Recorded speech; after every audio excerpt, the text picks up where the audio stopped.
नमस्कार। आज हम एक कहानी पर गहराई से बात करेंगे, द हॉन्टेड मूवी पीडीएफ से।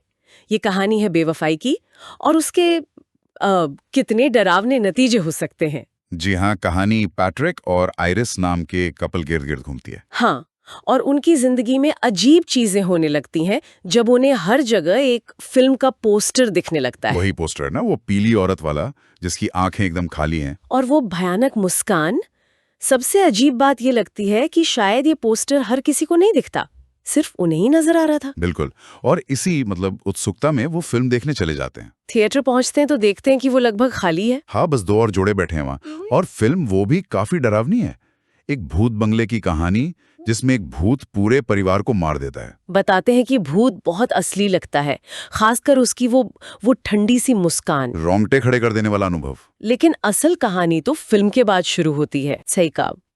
फिल्म खत्म हुई और फिर पैट्रिक और आइरिस को असल जिंदगी में वही भूतनी दिखने लगती है। अरे, सिनेमा हॉल के बाहर? हाँ, जैसे कार की खिड़की के बाहर देख रही है या किसी दुकान में दिख गई, सपनों में भी। और हमेशा वो डरावनी मुस्कान। ये तो बहुत खौफनाक है।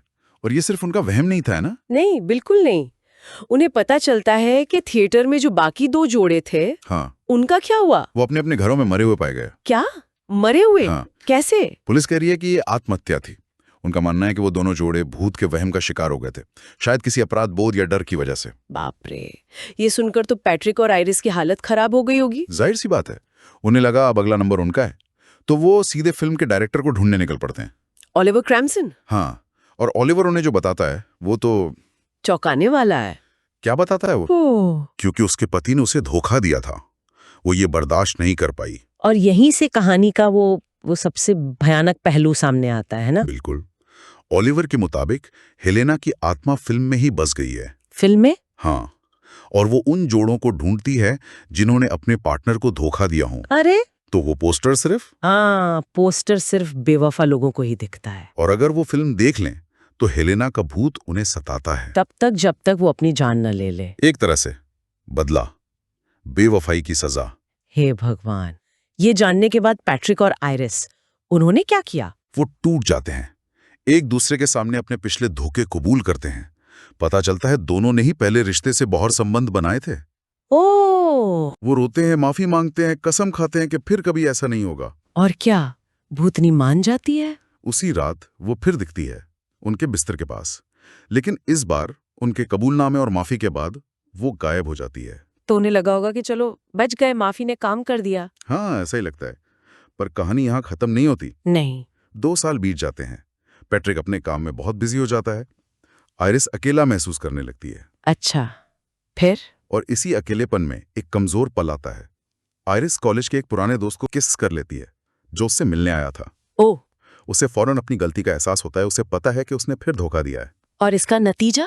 अगली सुबह पैट्रिक काम से घर लौटता है और आइरिस उसे फर्श पर मृत मिलती है। नहीं। दीवार पर खून से लिखा है, मैंने धोखा दिया और मौत का सामना किया। और दरवाजे पर? दरवाजे पर वही भूतनी खड़ी मुस्कुरा रही है। ये तो बहुत ही भयानक अंत है। पैट्रिक डर और दुख में घर से भाग जाता है, शायद हमेशा के लिए उस मुस्कान और उस विश्वासघात की यादों के साथ जीने के लिए।